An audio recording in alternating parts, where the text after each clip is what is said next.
Hey friends, I'm really excited to make this video today because it is for once actually about extreme minimalism.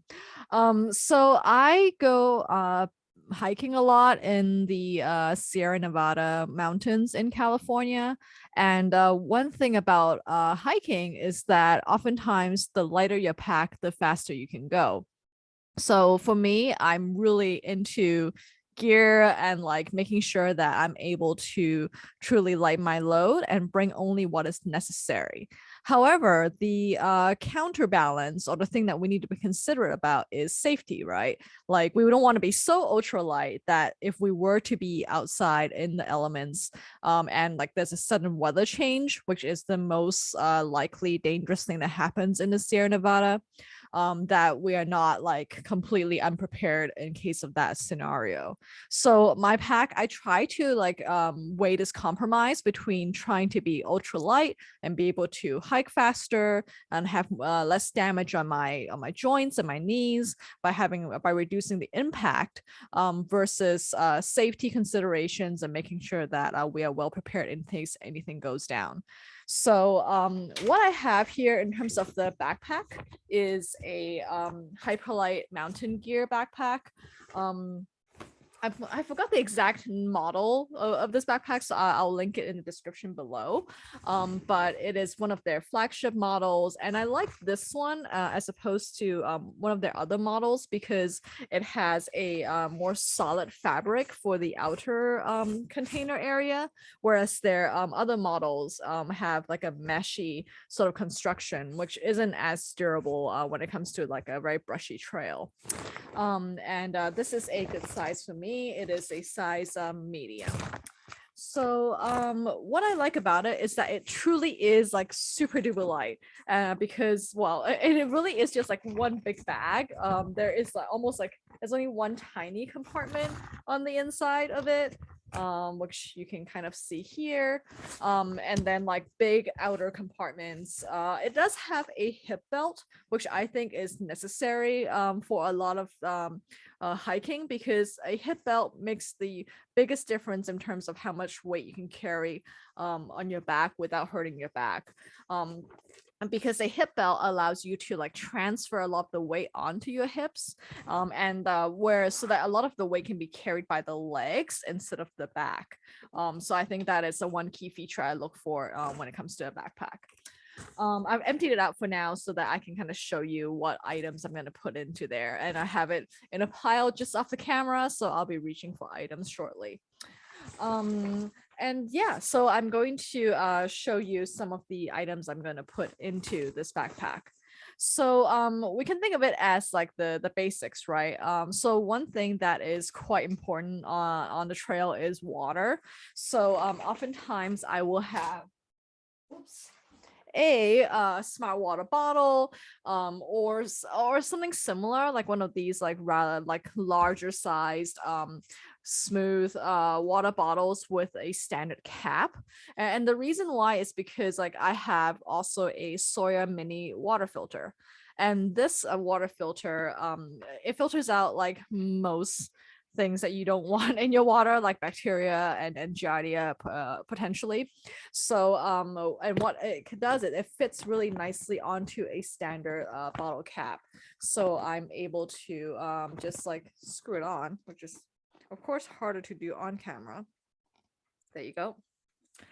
So once it's screwed on, I can just like drink directly. I can fill this bottle with additional water sources on the trail if I need it, and then just like drink directly from this end. So I find this to be the most like ultralight setup for me. I have friends who have like the bigger versions of this filter, and it comes with like a squeeze bag, and those are a lot more efficient. So I am that terrible like hiking friend. Like if they brought that gear, I'm gonna borrow theirs because it is a lot faster. This can sometimes it does take a little bit of force to be able to like suck the water out, but it is very very ultra light. And like a lot of times I go on day hikes, so what I really do try to do is like bring 2 of these bottles and make sure that I have enough water for the entire day. And then like so this is really more of a backup. So one thing to look out for, especially if you're going winter hiking, is that these water filters, once they are wet, you can't let it ice over or freeze, because then it will damage the membrane within inside that's actually filtering the water. So if I were going winter camping, I have to be cognizant and make sure that I'm carrying this on my body so it doesn't freeze. But yeah, but a lot of times like we're just going like, no, it's not going to be that extremely cold. So then it's pretty safe for me to keep it in the hip pocket so I can have a quick access to it. Okay. So other items that are really important for safety include this is so old, it's called the Lorm. Oops, I need to make sure it's over here. The Lorm Inreach. It's actually now bought out by Garmin, and it's called a Garmin Inreach. So this device works in the absence of cell phone reception. So as long as it can see a satellite overhead, I'm able to send out short messages to a email address of my choice.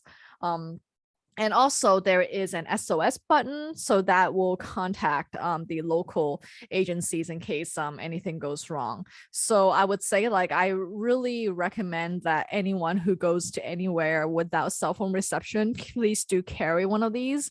It is bulky and heavy. They make a one that's like half size now. And like but it is really necessary. Like if there's no cell phone reception, like no one can find you, then no one can rescue you, right? So this device also transmits your coordinates so that people can find out where you are when you're on the trail. And there is a subscription fee. It's like $12 a month for like 10 messages per month or something like that. So it's very reasonable. Definitely don't leave home without it. So that goes in the bag.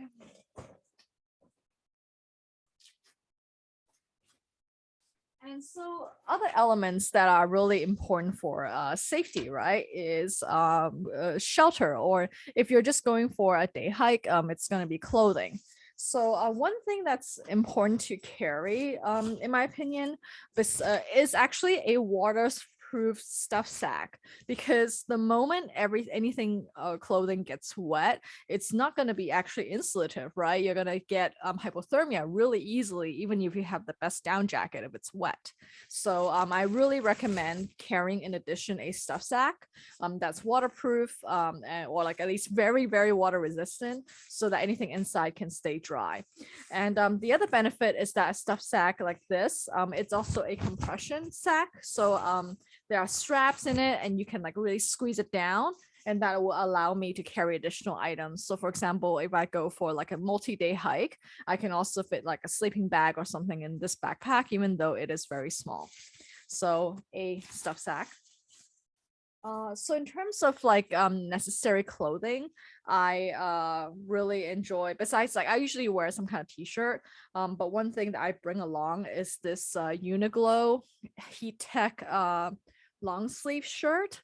It is like super, super warm for like how lightweight it is, and it is actually relatively cheap as well. And I usually purchase a lot of my clothing you'll see are in this neutral gray color. And although it is not very inspiring, this is from my own experiences of getting attacked by insects when you're on the trail, which is a thing that happens in the Sierra Nevada. They like bright colors because they think you are a beautiful flower for them to rest on. And I don't like bees, etc. So I need to wear very neutral clothing so that they will leave me alone. So I really encourage purchasing something like this. Of course, like, you know, if you're not afraid of bees, if you think they're your friends, then you can buy something brighter. I just like have had experiences with them that are not very pleasant. Okay, so another item that I bring along is a Puffy down jacket. So this one is also from Uniqlo, and I like it because it's seamless. So like they used some sort of sealing technology instead of like sewing, so that air can't easily pass through like piercing winds. So I find that this is also a great Puffy to bring along. It comes with its own stuff sack, but half the time I don't know where it is. Oh, wait, I found it, Jay. Okay, so it is something that in a way also saves you more space. So what I'm doing right now is like stuffing it back into its jacket. And of course, like you can do a better job than me and fold it up properly, but filming a video, right? So here it is.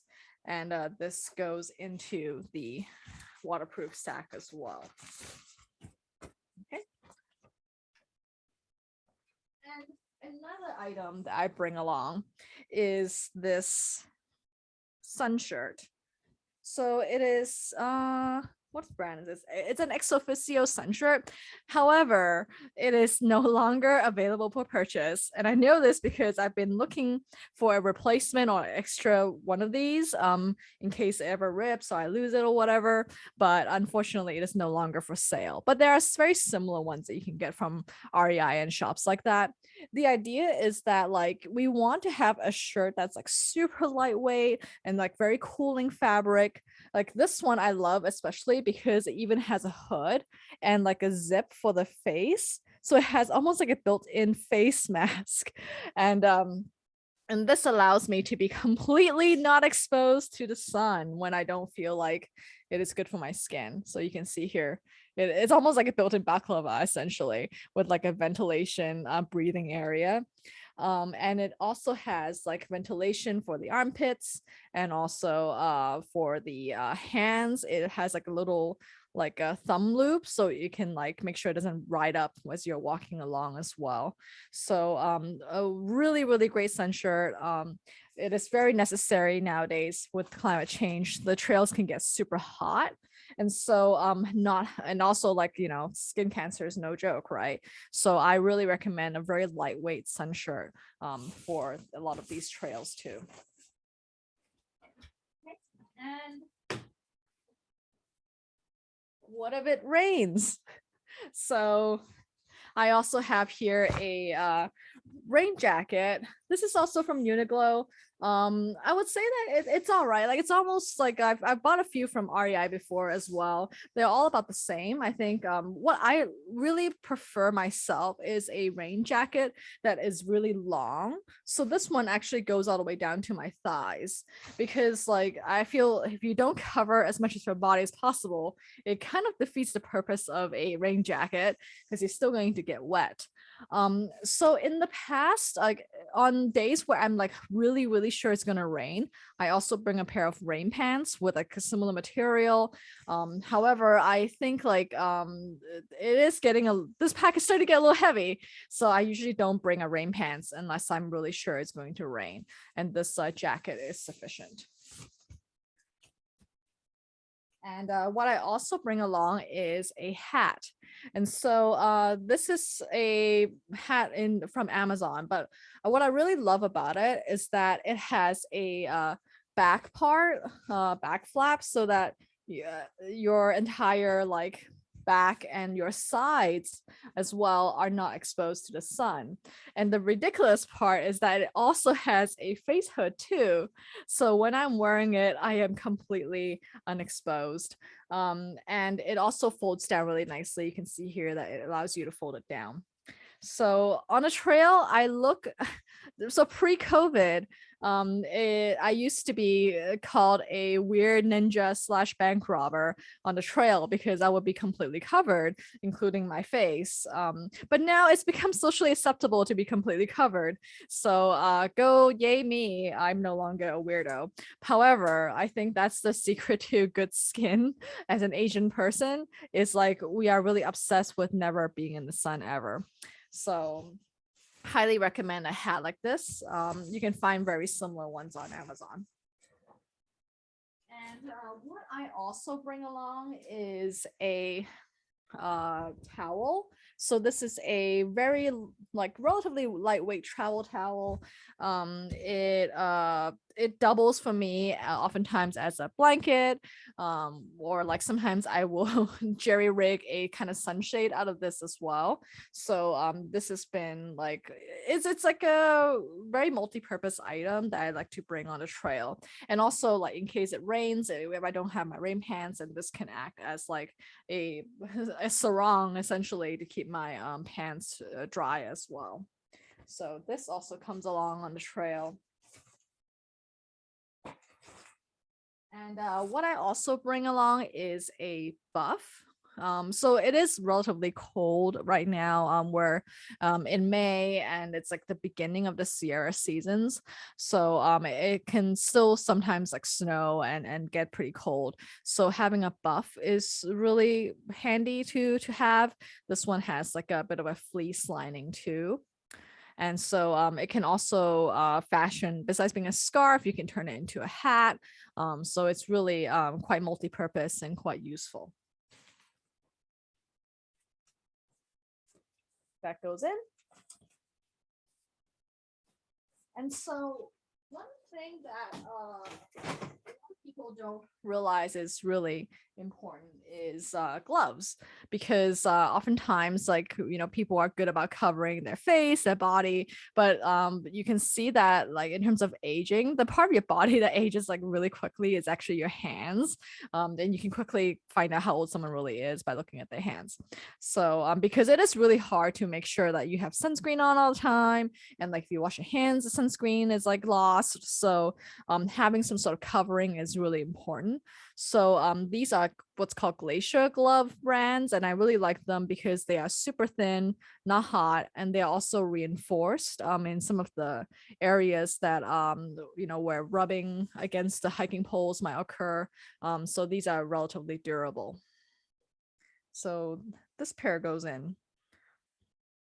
And what I also have, which you know, it really depends on your tolerance for cold, is a pair of thicker gloves.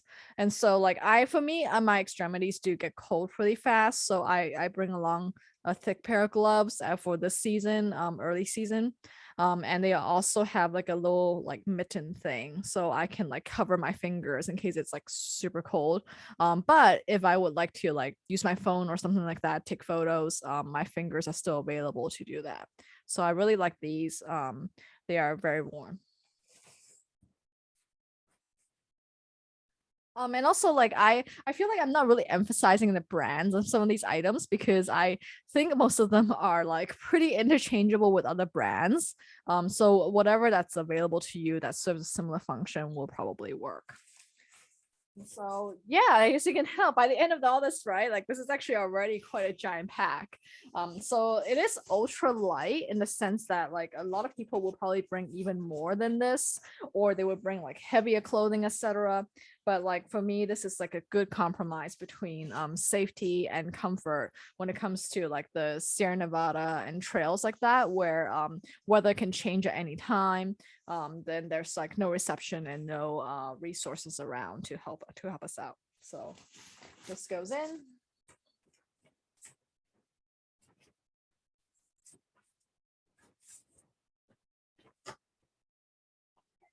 And so I also bring along a pair of sunglasses. So this is definitely not like super cool looking. They're pretty much like the cheap like drugstore kind of sunglasses. I think I bought these online. They're called like Grizzly or something like that. They have a polarized coating. So and the reason why is because like sometimes I do go fishing, and it is much easier to see the fish in the water if the sunglasses are polarized. But like the other practical function, you know, even if you don't fish, is like because if you're hiking in areas where there's still snow on the ground, then it can like cause off glare and also like snow blindness. So having a pair of sunglasses is not to look cool, but because it's actually functionally needed, so you don't harm your eyes in the long run. And also I think like especially the skin around our eyes, like you can like even if you put on sunscreen, like it's really hard to get it very close to your eye. So having a pair of sunglasses helps to serves to like protect the skin around your eyes as well.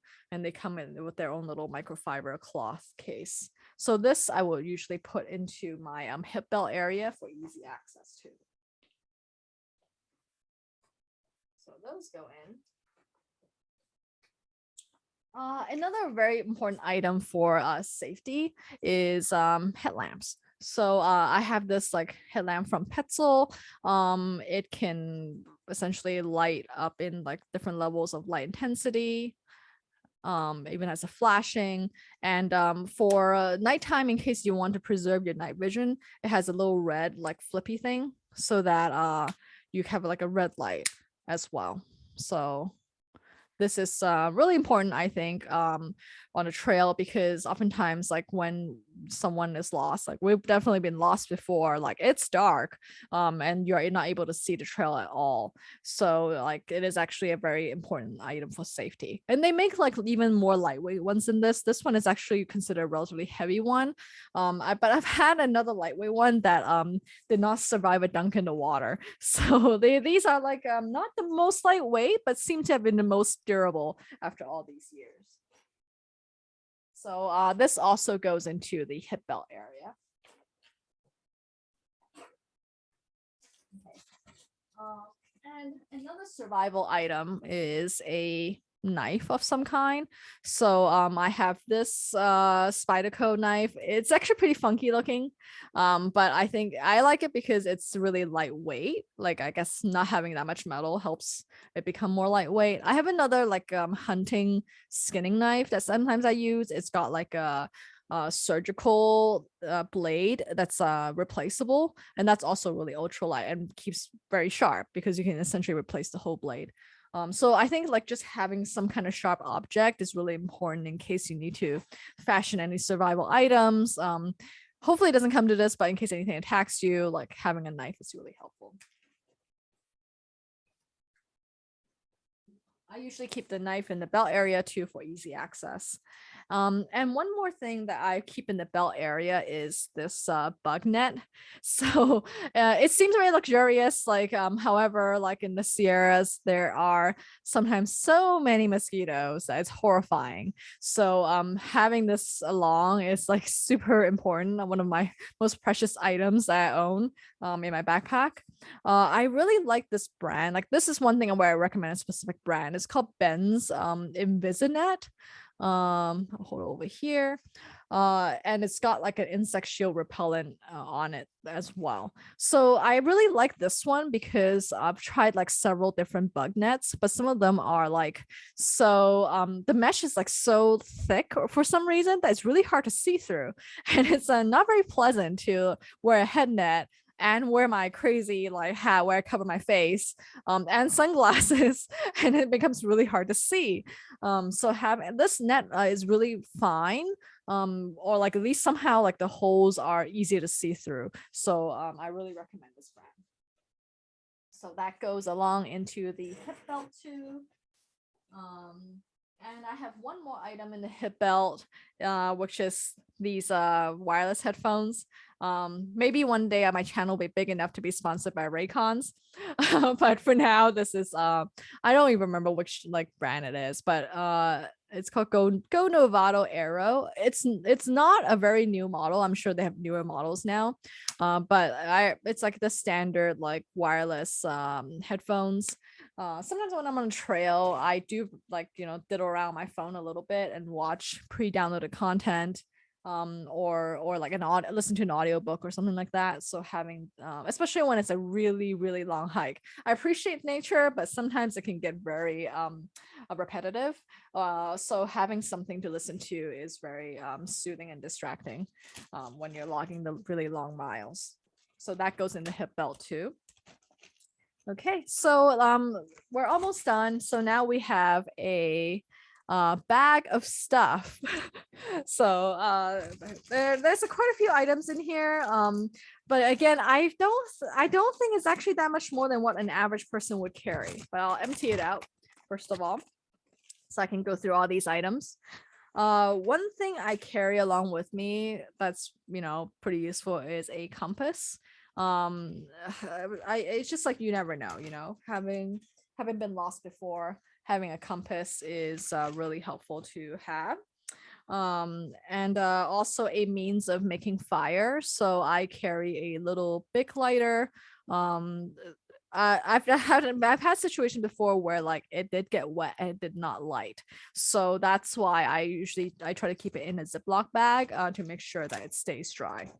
But like, let's just say you're in the cold and the rain and you don't have a means of warming yourself, and it is a safe place to make a fire because you know, in the Sierras there's a lot of fire danger, especially in the hot dry summers. So definitely be careful. But in an emergency, and you're able to establish like a fire ring or something, definitely it is needed. Another important item is TP. So make sure that you bring a little bit, and if you can, pack it out.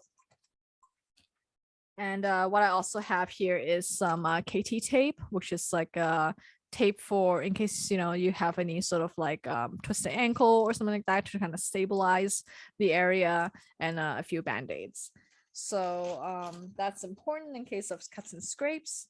What I also bring along is ibuprofen, so some kind of painkiller. I think that like this is also helpful for me for altitude sickness. I don't know whether it works for everybody, but for me, if I take like just one pill before a high altitude hike, it does prevent the onset of the headaches that I usually get.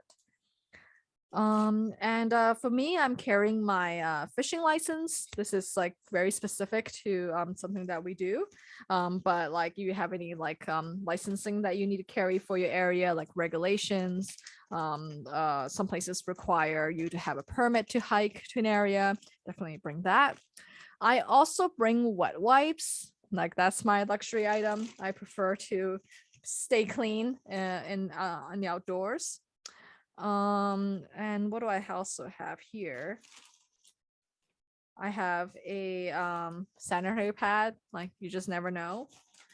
I also have my field notes and a little pen. I've experimented with carrying different kinds of like, you know, bullet journals and whatnot in the trail. I finally, or even like just loose index cards, etc. I finally kind of settled down on like field notes kind of situation. I find that it has the pages hold together. I like the blank pages so I can doodle or whatever on it too. I find it really useful, and I usually carry some kind of pen. This is like a graphic line marker, 0.8 millimeters. I like to write with thicker pens, so bring whatever that suits you. And lastly, I have two pieces of electronics. So maybe this is probably the most interesting part. So I have a Anchor battery, that a pretty small one that I like. I think this is like 10,000. Yeah, it's the PowerCore 10,000 Redux, which I think is because it has a USB-C charging. And then I carry along with it a USB-C to a Lightning port for my iPhone. And I also carry a USB-C, I'm sorry, USB-A to a micro USB, and this is for the Garmin Inreach, in case you know, you run a battery, then you would be really sad because you can't contact anyone either. So this is electronic. I usually keep it in the mesh sack because in case I drop it, at least it gives you a little bit of cushion, because you don't want this to break. And I also have this foldable keyboard. So I think this is probably the most unique item I carry on the trail. So you can see that. Oops, how do I make it? Fold it open. It's like magic. So it's actually a full-size keyboard. And what you do is like you can put your phone against this part, and then you have access to an entire keyboard. So for me, I sometimes I do write on the trail. So this allows me to essentially have access to a full keyboard and to be able to type out whatever that's on my mind. So I find it a very useful item to have. I would say most people probably don't need to bring a keyboard. Maybe that's a little excessive. So, oh yeah, and then lastly, I usually bring one more Ziploc bag just in case this one fails, or in case like, you know, there's anything else I need to waterproof on the trail. So these things also go in.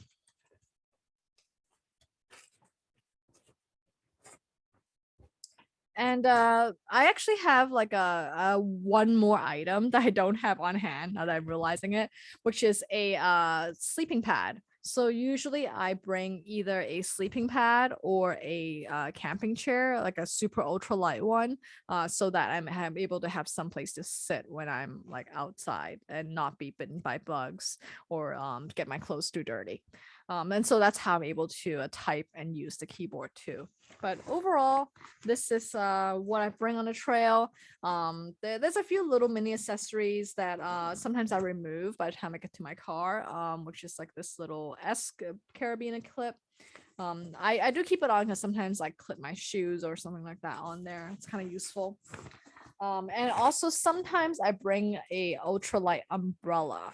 And it depends. I think like right now in this season it's still really cold, so I don't really need the umbrella. But again, in the Sierras nowadays in the summer it can get over 100 degrees, so having an umbrella is really important, like one that reflects the light, so that we're able to stay cool in its shade. So yeah, I hope that you find this ultralight backpacking video useful. I would love to learn more about your gear set as well. All right, take care.